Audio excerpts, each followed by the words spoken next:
It's Comic Wednesday from a different location. I am at the beach, Bethany Beach, that is, and there's a comic book store here, and let's go in and check it out. Here's the comic book store at the boardwalk, and let's go in and see some of the new releases that came out this week. So first we have the DC books. We have Night Terror's Satana, Night Terror's Green Lantern, the A and the B cover. Then we have Night Terror's Robin, which I've read this one, and the character's pretty cool. It's a pretty cool horror variant, but the side terrors and night terrors I can't get into. Night Terror Shazam came out this week. The Night Terror's Flash came out. Then we have Night Terror's number 3. This series is almost wrapping up. I think they got 2 more issues left. I haven't been reading it though, so let me guys know in the comments what you think of it. Then we have Teen Titans, World's Finest Titans number 2, Superman Annual number 1. Superman's getting back on track this week. Punchline, Night Terrors number 2, Ravager Night Terrors number 2, which I think it's a new one. Danger Street we have, which that series is almost up. Spirit World, The Vigil, and I think City Boy came out. And this is the Marvels this week. We have Amazing Spider-Man 31, the Negative Space variant, the John Romita Jr., the George Perez variant, and the regular cover. And then we also have the Avengers, number 4. They did not have the Alex Ross cover, though. And then they also had a tribute to John Romita Sr. on the cover, which is pretty cool for the Marvel books this week. Then we had Captain Marvel Dark Tempest that also came out this week. Variant cover, main cover. And then we had Silk, which came out this week, number 4.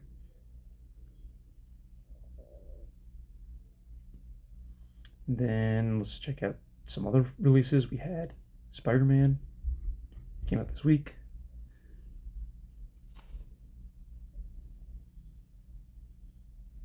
And then I believe there's one more. Yes, Guardians of the Galaxy. Guardians of the Galaxy number 5 came out this week. So that's that.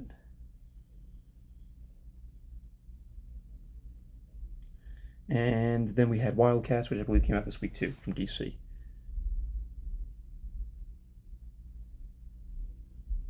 Red Goblin, number 7, came out this week. And those were mostly all the new releases that came out this week. So a couple more. We had the facsimile of Moon Knight's second appearance. We're up by number 33. We also had Ghost Rider Wolverine, Max Rebo, Spider-Man Annual number 1, and that's about it. It does it.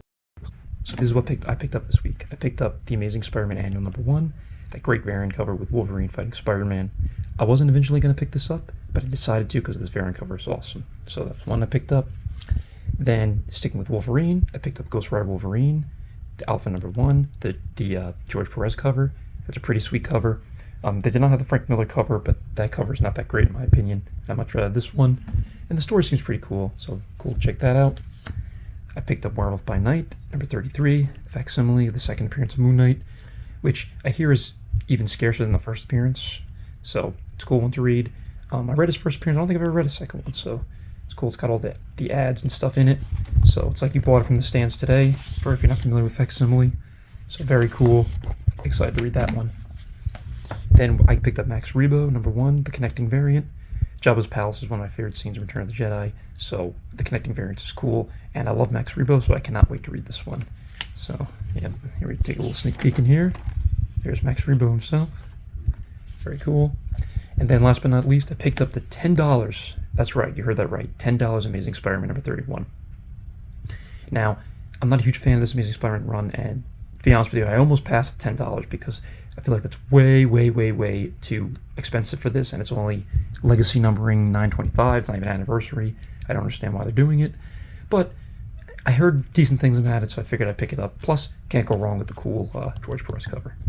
So that's everything that I picked up this week. Let me know what you guys are reading, and I will see you next week. Bye-bye. One more thing I wanted to add is that in each Marvel issue this week, Marvel did a tribute to John Romita Sr. And as you can see, they have a splash page of all of his creations, Spider-Man creations. They have a tribute here. And what's nice about this is that Marvel usually, when they do a tribute for all the artists or creators passed away, but it's only like a little one page, a little snippet. For John Romita Sr., they have 1, 2, 3, 4 pages dedicated to him.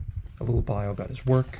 That's so nice to see, because he was one of the greatest artists that ever came out of Marvel, the best Spider-Man artist in my opinion, other than Todd McFarlane and Steve Ditko, but he's right up there. He was probably easily the top 3.